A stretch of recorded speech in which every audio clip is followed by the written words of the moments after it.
because I have Kadie Black. Uh, and Kadie Black is with Voices for Children, and you're going to learn all about that today, among other things. Before we start, though, I have to thank our show sponsor, South Florida PBS. If you're a member, you get one of these once a month and tell you everything that's going on at South Florida PBS on their WXCL and WPBS. But Changing Planets is in its second season, and this time Dr. Sanjayan, I never can say his name, um, it's going to be in Australia, which is, a place where you can see the effects, but also the potential solutions. I swear I turned my phone off. Why is it ringing? Oh, it's not my phone? Whose phone is it? Yours? Well, I don't know. Anyway, I had my phone off. I don't know why it went on. Anyway, so South Florida PBS, also allhealthtv.com. If you ever have a question, Dr. Leah will answer questions about sex. Oh, by the way, here's Dr. Leah. Did you see her Inspire Health? No, but Okay, she was on the front cover of Inspire Health, and she has a show called Sex Talk. And so you can write questions at allhealthtv.com and address them to her. Huh? Yes, and she will answer anything you're too embarrassed to ask. And besides that, you can go to allhealthtv.com and find all kind of information that's completely free. What a great resource. Yeah, super great resource. And for those of you who are not members of South Florida PBS, you need to be. They're such a great resource in our community. So now, and speaking of great resources in our community, let's get back to Voices for Children and the Guardian Ad Litem program. And I found out, I was reading your bio, and I found out your mom was director of the Guardian Ad Litem program. Yes. So you grew up in the world.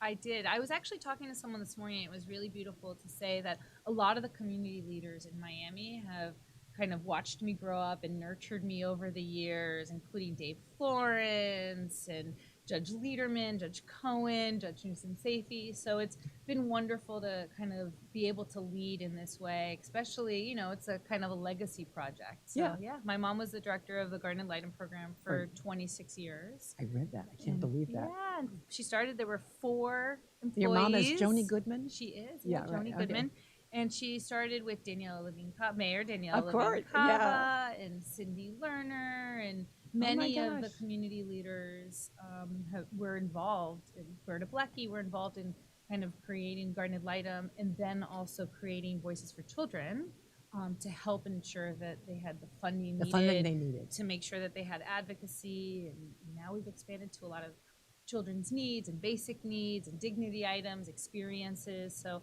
it's been really fun.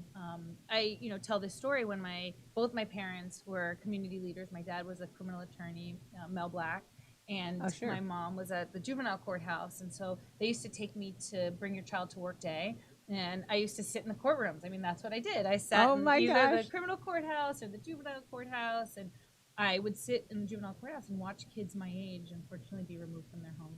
And it really always stuck with me. And I would say, I want to lend my voice, which is what the Guardian Ad Litem, the whole idea is to be a voice for a child in court. So for those that don't know, the Guardian Ad Litem program is an advocacy organization that recruits and trains volunteers to serve as those voices in court for kids. So we now in Miami-Dade have about 1,500 kids in foster care between ages of 0 to 18, and they all need that voice and deserve a voice in court and someone to help them navigate that process. And so the Guardian Ad Litem program helps to serve in that way. And unfortunately, the state of Florida only provides half of what the local Guardian Ad Litem program needs in terms of their funding. So Voices fundraises and looks for ways to cover that gap, and so we fund over 50% of our local Guardian Ad Litem program here in Miami. That's huge. Yeah. So you have to raise a lot of money. Yes, we're about $6 million a year, which enables us to do all of our work. And so and then we mirror that to provide the basic needs for kids as they come into care, working with their guardians, so they have transition kits with pillows and the hairbrushes and all the things that we need, So we're making sure that the kids have those, and they have bicycles and they get their prom dresses and a lot of the things parents would do for Ordinarily kids. do. Yeah. So we end up being, the safety net for kids in foster care and working with so many of our partners. So it's been a wonderful. I've been now. Today's my 1 year anniversary with I know. Voices, I'm so excited for and you. it's really. Well, you I feel came. so grateful. You came. You actually paid your dues. So it wasn't just because your mom was Joni Goodman, right? How did you start I'm out? pleased that I have a mentor like my mother. But Yeah. I started working at Foster Care Review right out of college. Actually, I worked on political And where'd you go to campaigns. where'd you go to I went college? Lynn University in Boca. Oh, right. Which was really awesome. That's all a great of the university. professors from all of these Ivy Leagues retired to Boca. So I had teachers from Harvard and Yale and professors, and so I feel like I really got a wonderful education at Lynn and was Right. able to stay local. And Yeah. then I came back to Miami and was working at Foster Care Review. I worked at Casa Valentina with the wonderful humans that started Casa Valentina so many years ago. And then I worked at Our Kids, which was the lead agency, and doing a lot of work around policy and how do we move the needle for kids and break cycles through policy. So that's kind of what I get excited over, those things. Yeah. So all of these things that you did led up to your becoming the CEO, president and CEO. Yeah. So a lot of different skills. How lucky for Voices for Children and for the kids. I feel so grateful that I get this experience. And I think I'm now I used to say I'm a baby CEO, but really, getting to stretch those muscles and learn new skills and just continue to grow professionally. This has been such a beautiful opportunity to do that in so many ways. But I'm telling you, you are young for somebody to be in your position. Thank you. I remember when I first met, and they said, "Oh, she's president and CEO of." I said, "What?" She looks like she just got out of college. Oh, well, thank you. I'm going to celebrate my birthday, my 40th this year. Oh, well, so you still are a baby. So there you go. I got lots more to learn and to grow and ways to serve this community. So. I know, but when you have a passion, it comes naturally, right? I feel that way. And it's good. And listen, yesterday I was reading the reports of the kids that were coming into foster care, and of the 4 petitions, as they call them, shelter petitions, I was reading 3 of those children were drug exposed babies, and that wasn't the first baby for many of those moms that had been drug exposed. So reading that and just knowing that we're there to help and make sure that child gets a chance at being what they're supposed to be, and their potential really drives me as well. And then yesterday, the last case really stuck with me, where the child was scared to sleep in their room because the rats infestation in the house was so egregious. And they were showering. There was no running water in the home, and they were showering out of a bucket. And you think to yourself, like, how is this possible for a child? And so, but thankfully, as a community, we really know that we can invest in our foster children.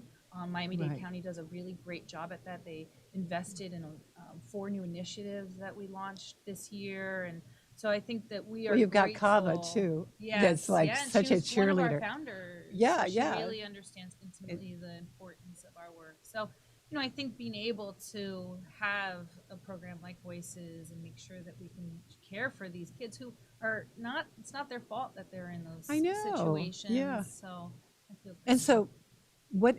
And I know that there are people that are helping them while they're in foster care, but then when they graduate out of foster care, that's a whole nother challenge for them, right? So many challenges. Because they don't have that backup. Everybody else, you can go to your parents, you can go to your brother, whatever, somebody that's established, but for them, they have no fallback. Absolutely, and not only that, they have so much trauma. Right. So the trauma of coming into care, the trauma of being in care for a long time, feeling unworthy of, anybody's love, that they have to age out of foster care, and then being on their own. So they really have a lot of barriers to self-sufficiency that are not only, getting a job and keeping the job, but social and emotional as well. And so you get involved in that when they graduate out? Yeah, so the Guardian program, we have Voices for Children has a position that we funded, the Guardian program, that really looks at kids 14 to 17 to try to find permanency and also try to help them get ready to age out. We have a program where we've been investing in experiences for kids so that they can start to dream beyond their circumstances. Because if you don't know what's possible for you, you know, and our kids lack hope, right? They lack hope that something's going to get better for them. And then when they do age out, we launched a program this year that allows them to come to us for things to pay for things that are barriers to education or housing. I was going to say, even to get an apartment, to down payment on an Right. apartment. Yeah. Yes. How do they do that? Yeah. So we work really closely with Citrus, which is the full case management agency here in Miami-Dade County, and or they're the lead agency, I should say. There's other full case management agencies, but we work really closely for that to leverage our funding. So things that they're unable to pay for with state dollars, will help to pay for. So that might be first, last, and security. That might just be a cell phone bill that month that youth needs to be able to get the job and be that's able the to other go thing. out Yeah. there. Yeah. So You need a place. Yeah. You need a phone number. You need an address. But they stumble a lot, you know, and so they sometimes it's one step forward but 5 steps back because they have a lot of insurmountable barriers to employment. So yeah, those are things that we are working in wanting to bring all of our partners together. So we work with Be Strong, and we work with Genesis Hopeful Haven, and we work with Saints House to make sure that we're all kind of leaning in together around these kids and coordinating our services. Well, who better to do that because you've been involved in so many different areas. Wonderful relationships, which is I know great. that's the best thing to do. Yeah, and that you know, working on the policy side and working at the lead agency and working with all of our community partners, I feel that we're able to make, you know, some really important investments in families. So, for example, kids come into care and they can be placed with a relative or non-relative before they go into foster care. Okay. And so a grandmother who overnight is going to take 4 children so they don't go into foster care, grandma thought she was done. She was like, I'm only feeding one mouth and I live in a studio apartment. What do I do, right? And so we're doing a lot of investments in those placement stabilization to try to get grandmother to be able to not only physically take care of the kids, but also be in a place where she's not in survival mode. Well, can she? But can you make, say, grandma like a foster parent? So they pay do that, them. They do that now. So they've changed the law, thankfully, where they can get level 1 licensed, and they do get as much as a foster parent. But there's still a lag time in the beginning, and so that's where Voices is coming in. And we're able to do housing support. The gap. Yes, we can do utilities, food, clothing. We have a comfort closet. And so when the kids come in, they can come, there's toys, but there's also pillows because kids deserve to have a pillow when they come into foster care that's theirs, you know? And so we give out these basic needs kits. We've partnered with Comfort Crusaders to have this comfort closet and collect things. So we collect hygiene products and shampoos and conditioner. This last week, Matter Brickle, they packed 100 transition kits for us for kids coming in, sanitary products and things like that. And is there a place you can go that say you've got the, like you say, the comfort packages or whatever? Is there, because I know through Rotary that there are different groups of people that say, oh, for the veterans, you know, here's a packet specifically. Do you have something like that people can say, okay, for $5, $10, $20, you can buy this packet? Yes, and so we have on the Comfort Crusader, so as part of our partnership with Comfort Crusaders, they've been raising money for Voices for Children, and I think they're $30 a kit, right? And it comes with a pillowcase, you know, shampoo, conditioner, a bag, a journal, school supplies, right?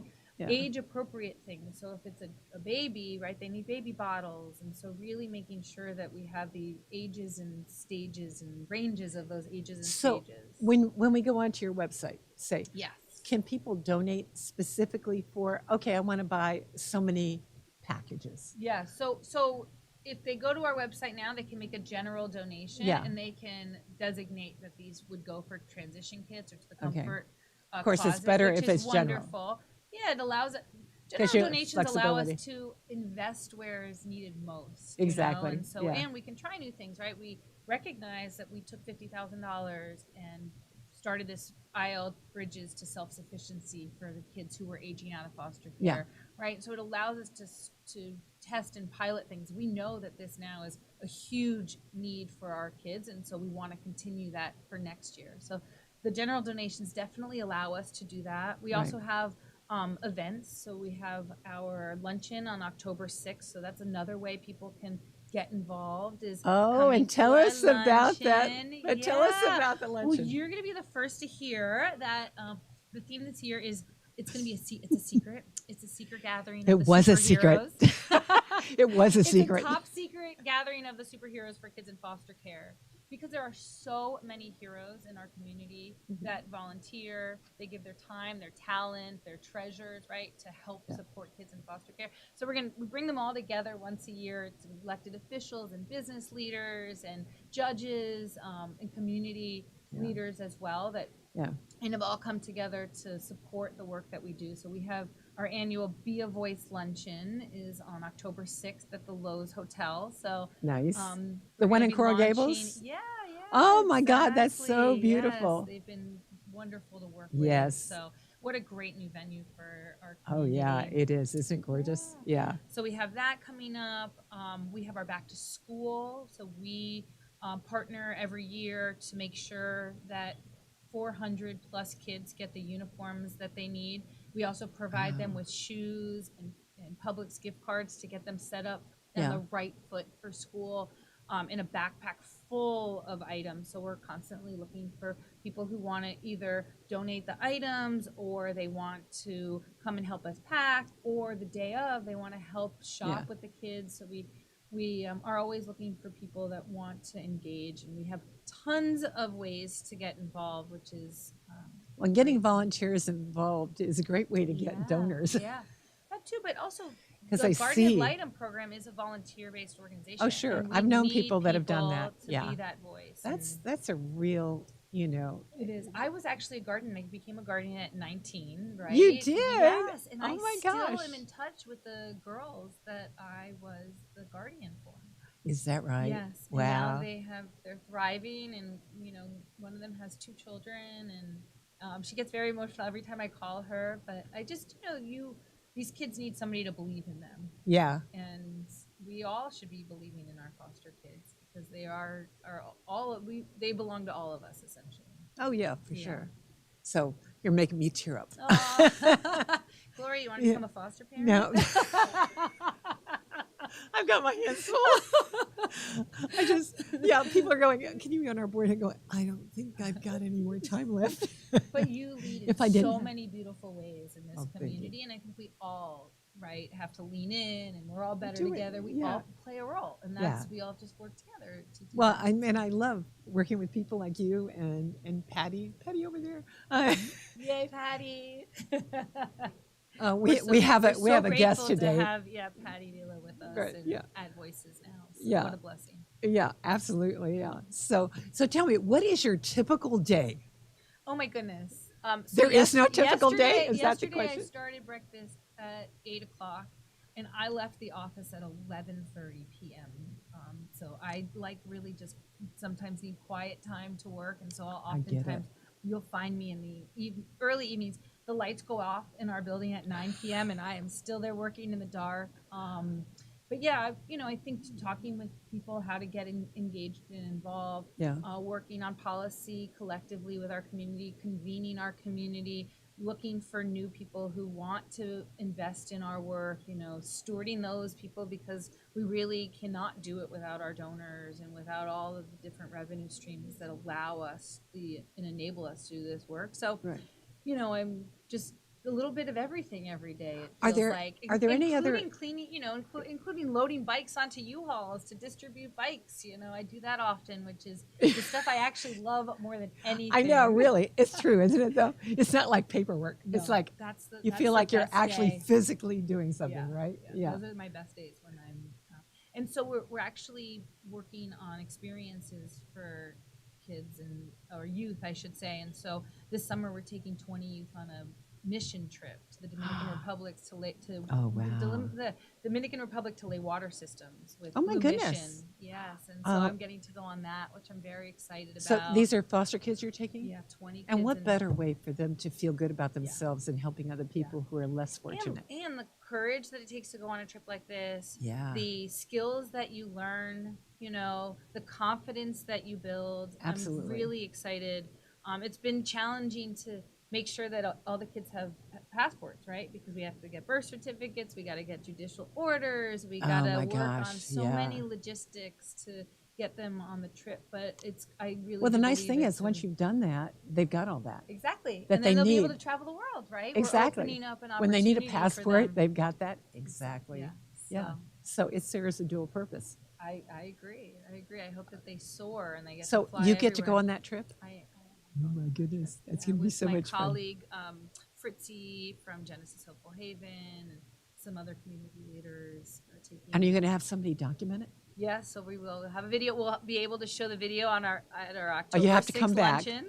Oh, no. Yes, I'll come You have back. to come I'll back, come back. I'll and we'll tell you play all some about it. clips from the Maybe video. we'll get one of the youth to come with me and talk about their experience. That would be so nice. Yeah, I'm Yeah, really. I could think really this do that. is. These Yeah. are the kinds of investments we can make for kids and Yeah. just, exposure. Now, so of all the experiences you had about when you were doing the Guardian Ad Litem program, what sticks out as your most, I guess, gratifying? So this is an interesting question. That the youth that I had when I was 19, their mom showed up to the house and she was abusive and under the influence, and they called me, and I went over there and I made the assessment that I couldn't do anything, that I needed to call the police because she was really belligerent. She ended up getting deported, and I felt horrible, right? Because in my mind, I was separating these children from their mom. Years later, they've told me that that moment was the moment that actually saved them, because being able to have a relationship from afar and not feel threatened every single day was the change that was made in their lives to allow them to actually relax. And so I think that in that moment, it didn't feel that way. But later on, they were able to reflect. And so I'm grateful that, I had that closure and understanding of how that impacted these kids and their future, and the role that I was able to play in being there for them when they needed to make a phone call for safety. Right. Yeah. So did that happen very often, though? Did you have other experiences where? I had a child she was sexually abused, and the abuser was her stepfather, and her mother didn't believe her. Oh no. Yeah. And so listen, as a young person, 19, 20, 21, right?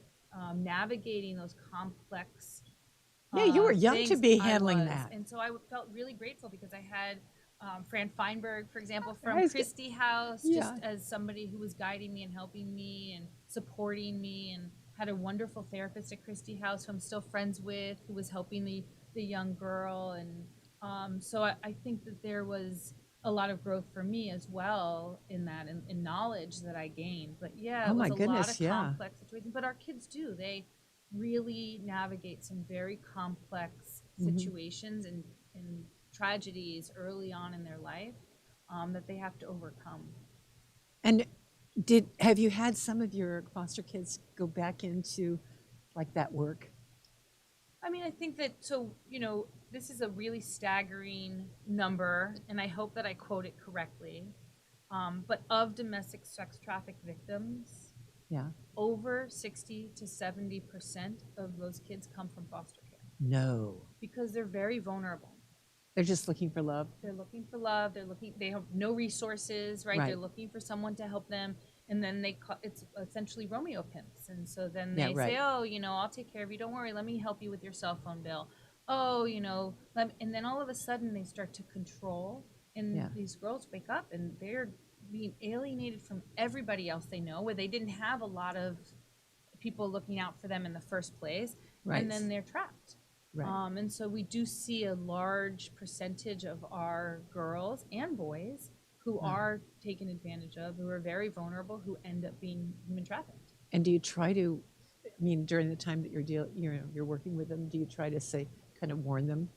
And yeah, there's wonderful programs that Citrus and Christie House are doing around prevention and around intervention and understanding the signs, right? And trainings. There's trainings that our entire community can take. I think Christie House is a wonderful place to go for resources for community members and individuals, professionals who want to understand the signs and what to look for, and then intervene. And so it's all about really educating our professionals about what to look for and how to intervene early.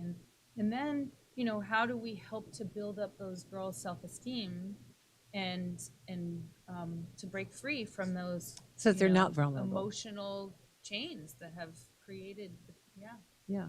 so So, for them. and the other thing is just kind of making the public aware of people that might be being human trafficked. Yeah.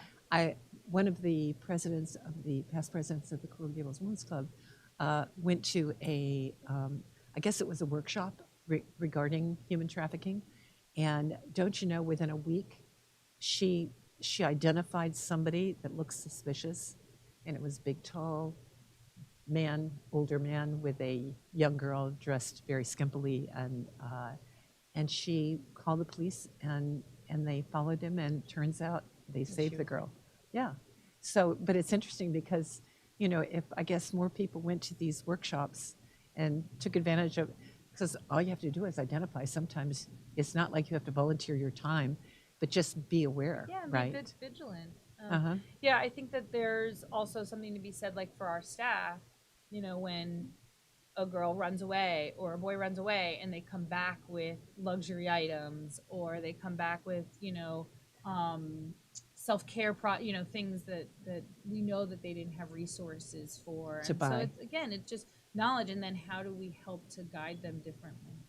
Right. Yeah. So, and do you have on your staff like psychologists, or do you have volunteers? How does that work? So we partner with the Guardian program in many of the cases. So we actually have one specific person that we fund, that Voices for Children funds in the Guardian Ad Litem program, who is a human traffic expert. So that Right. those cases, there's somebody who really understands how to navigate those. And so again, it's how do we as Voices put the right resources into our partners to make sure that they are all working together. So on the experiences, we may partner with Genesis Hopeful Haven, for example, on a weekend. We fund their experiences. Yeah, that's a great program. Well, tell me about it, because I've never heard of that one. So Fritzy wanted to come down to Miami, and she wanted to help with the housing for kids who aged out of foster care. And so she had a house. She rented the house. She started renting rooms to the kids and doing services around them. She started realizing that they needed a lot more prep before they got into her home, right? Oh, so she started doing life skill programs after school. Wow. With 14 to 17, and then she started realizing she needed to go even earlier, right, and helping these kids to build their self-esteem and things before they turned into teenagers. And so she has now an after-school program for 11 to 14-year-olds, and she serves kids in foster care. She's down south. We partner often because I really believe in the work that she's doing, and so there's a lot of really great synergies. And it's been a great partnership, and again, just wanting to and how does she have get those funding? exposure From like the Children's Trust or whatever? Trust, but fundraising and a local CBC. So I think again, we all look for different ways and different revenue streams to help us do our work. And so, yeah. Exactly. But there's so many good stories, and yeah. And like you said, it's like going down a rabbit hole, because it's like, oh, okay, so now we've got going from the older kids to the younger kids to the younger kids. And I think it's that, how do you and then David Lawrence says like the first 5 years. Yeah. And I will tell you, of the 1,500 kids in foster care, over 50% are 0 to 5. So we have a really large population. And like I was saying, of the 4 kids who came into care this past week, 3 of them are drug-exposed babies, right? So it's how do we make sure that we get them? How does that? Oh, yes. Watching a child or baby come down from opiates is really challenging. And so it takes a medical foster parent oftentimes, or family members, who we can kind of support and put that supports in. But, again, how do we make sure that child gets the care that they need, gets the permanency early so that they can, thrive? And if that is supporting mom through her rehab journey and to being able to care for that child, that might be the path. Right. If it is, that mom is no longer able to care for that child, and finding a viable adoptive home or a relative, then that might be the path. And so again, we as a community and all of our child welfare providers kind of lean in to help that baby. And when you've got a child that's, is born of a drug addicted mother, what happens with a parent? Does the parent have any rights at all? Yeah, so how does that work? I'm not I know clear on this is that. going to sound horrible, but it depends on if this is their first child who's been drug exposed or not, right? And so the first child, they might get a lot of the interventions. Parents get a case plan to work through. They a lot of times we villainize parents, but sometimes it's really just the circumstances for them that they don't realize how that's impacting the kid. So sometimes it's just helping to put services in the home, and maybe not with a baby who's drug exposed, but maybe a family who just doesn't know how to help parent or not parent, but the punishments, right? How to help with guiding their kids' behaviors, and so maybe they just need some intervention and some help with that, and so that we might put some prevention in the home. And when I say we as a community, Citrus and DCF will kind of put some prevention models in the home. Yeah. Or the parent might not be able to overcome their addiction, and this might be a second, sometimes third baby that is born drug exposed. And then what's called termination of parental rights. The law allows more of an expedited termination of parental rights after you've the first termination of parental rights. Oh, wow. I know, it's so tough, right? It's like babies and they're little, and and to see them suffering and crying and and the lifetime impact that sometimes the I lasting impact that I've seen that with a father that ended up with a baby and raising a baby with autism, severe autism because of it, because the drug addiction can cause a lot of different things. Yeah. And sometimes some egregious abuse as well can render kids disabled, and that's really tragic, right? When the parents have kind of really harmed them in a way that is lasting. So you have to deal with all this stuff, and it's really some of it is so hard. So what do you do to keep your spirits up? Because I would think if I had, you have to think of just all the good you're doing, or I think that's a lot and the of successes. It's a lot of it. I made a conscious choice years ago to just lead with joy and know that being of service. And you do have a smile all the time.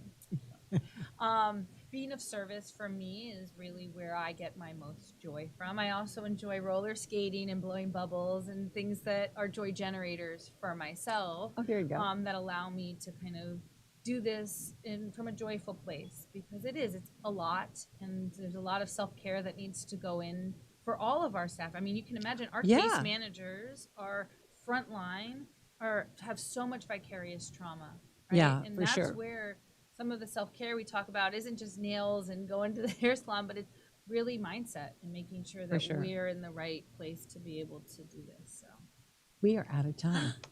Thank you for having me. Oh my gosh, Kadie, thank you so much for coming, and it's really been enlightening. And I'm so glad that we have you in our community doing this good work.